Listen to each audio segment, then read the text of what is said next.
नमस्कार दोस्तों, मैं कृष्णा झा सुशील मधुबनी से आप सभी मित्रों को दिल से प्रणाम और हार्दिक अभिनंदन करते हैं। आज हम मिथिला हाट के प्रांगण में हैं।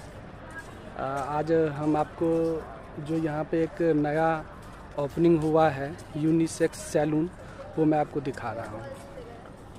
लेकिन ये ज़्यादा अच्छा लग रहा है क्योंकि हम जिस टाइम आए थे उस टाइम बन ही रहा था, लेकिन अभी मैं वो सामने जब मेरा बिल्डिंग के सामने नज़र गया है तो मैं देख रहा हूँ वो कंप्लीट हो चुका है। वो मैं आपको दिखाऊंगा।